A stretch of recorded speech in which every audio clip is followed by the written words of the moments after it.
नमस्कार. कसे आहेत सगळेजण? मजेत ना? तर चला आज मी बनवत आहे श्रावणी घेवड्याची भाजी. या ठिकाणी मी असा हिरवा श्रावणी घेवडा आणलेला आहे व तो असा एकदम बारीक कट करून घेतला. एकदम कोवळा घेवडा असल्यामुळं तो जास्त वेळ लागत नाही त्याला कट करायला आणि तो कोवळा आहे आणि त्याला शिजायला पण जास्त वेळ लागत नाही. तुम्ही बघू शकता हा श्रावणी घेवडा किती कोवळा आहे आणि तो कट पण व्यवस्थित असं लवकर होतो. ही भाजी पण खायला खूप छान लागते.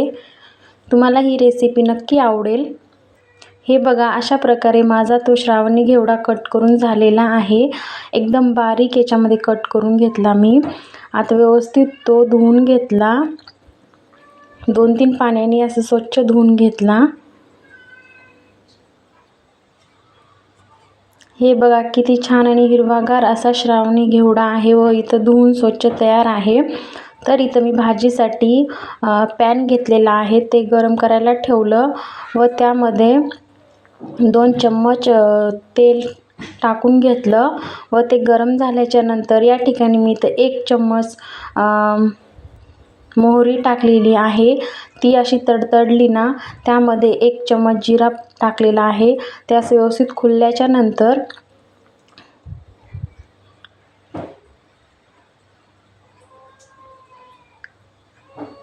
या ठिकाणी मी आता तो श्रावणी घेवडा व्यवस्थित स्वच्छ कट करून व धुवून घेतलेला तो यामध्ये मी टाकलेला आहे. आता तो व्यवस्थित त्या तेलामध्ये मिक्स करून घ्यायचा. तुम्हाला ही रेसिपी नक्की आवडेल. एक वेळेस ट्राय करून बघा. कशी वाटली वगैरे मला कमेंटमध्ये सांगा. आमच्याकडे याला श्रावणी घेवडा म्हणतात. तुमच्याकडं काय म्हणतात ते पण सांगा. आता या ठिकाणी मी इथे घरगुती हा काळा मसाला आहे तो इथे मी टाकलेला आहे. इथे 1 चम्मच हळदी पावडर, 1 चम्मच मीठ. हा परत त्या सुक्या मसाल्यामध्ये व्यवस्थित परतून घ्यायचा. याला शिजायला पण जास्त वेळ लागत नाही. 15 मिनिटांमध्ये शिजून तयार होते ही भाजी. हे बघा ते सुके मसाले त्या भाजीला व्यवस्थित लागले पाहिजे अशा प्रकारे ते परतून घ्यायचं.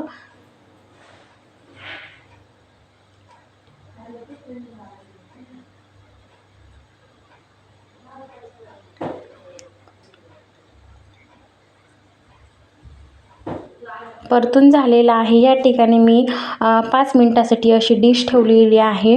हे बघा भाजी व्यवस्थित वाफलेली आहे. या ठिकाणी परत एक वेळेस परतून घेते.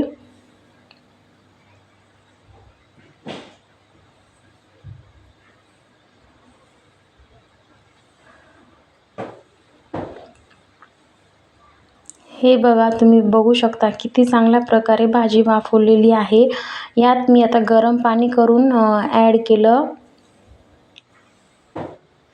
ते पण व्यवस्थित त्या भाजीमध्ये मिक्स करून घ्यायचं.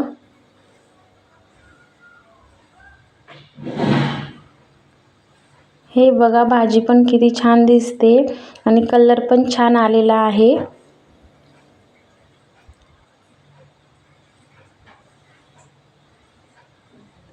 हे बघा उकळी पण चांगल्या प्रकारे आलेली आहे.